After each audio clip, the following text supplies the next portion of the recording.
How do you document the learnings that you have from different experiments?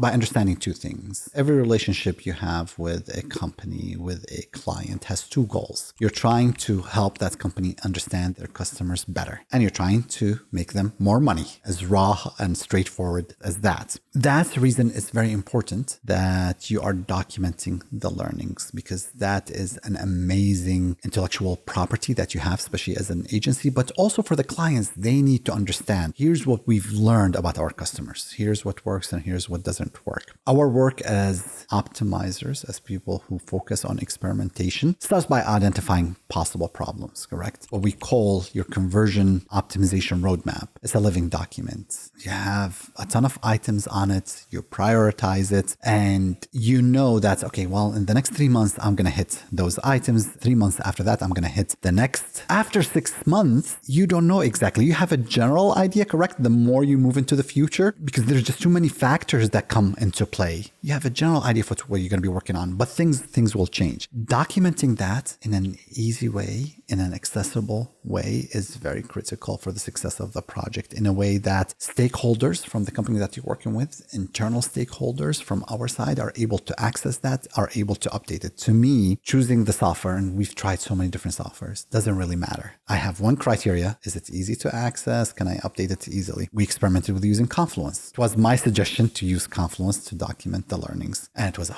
horrible idea. I'm a technical guy. I'm a fairly technical guy, and I was just struggling with the software. The software should not be a barrier to you documenting. Another thing that's very important is, okay, so when you are running experimentation, you need to document the different problems. You need to document the different hypotheses on how to fix those problems. Somewhat silly example, but just kind of to make the point. I have a problem on this website. People don't trust it. My hypothesis, if I'm going to use social proof, is going to increase people's trust. How do I implement social proof? Well, I'm going to be running 5 or 6 experiments all around social proof, ways of actually applying social proof on the website. And with each experiment, I'm going to document, and I'm going to be asking specific questions. What worked? What didn't work? What did we learn? And what is the long-term impact of what we learned? If you're constantly running experiments around promotions, those help you increase sales, but eventually they weaken the brand in the eyes of your visitors. So kind of keep that in mind. You always want to document that. And then finally, in your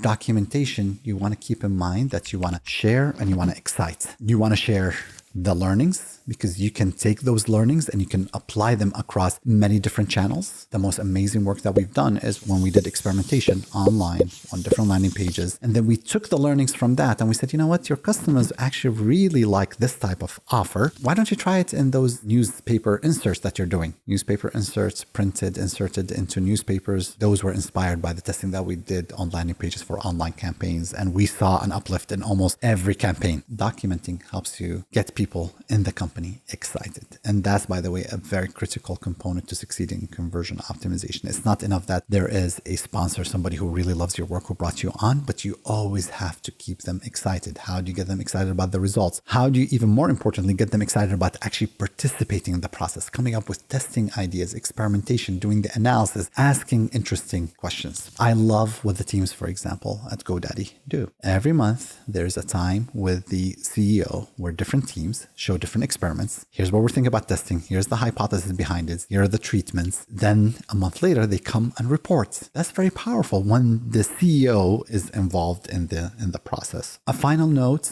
about documenting. You're always testing. You're always trying to find new things about your customers, and you want to focus on what I learned, what worked, what didn't work. We were doing a recent experiment for an online brand. They sell specific kind of glasses, and we wanted to see what resonated better with their customers. Is it backed by science, the type of design that they have, or is it designed by experts? We thought that backed by science would do better because science is more important for most people. For his particular market, made by experts was a lot more important. So that's an interesting learning, correct? I can actually use that and apply it to different campaigns. But unless we've tested it, we wouldn't have learned, and we would have continued making these different claims. Now we've tested it. We've ran multiple experiments to validate it. Now we've learned it. Guess what? We're going to use it in our emails. We're going to use it in our landing pages. We're going to use it in our paid campaigns. So you start with the learning, you document it, you implement those learnings.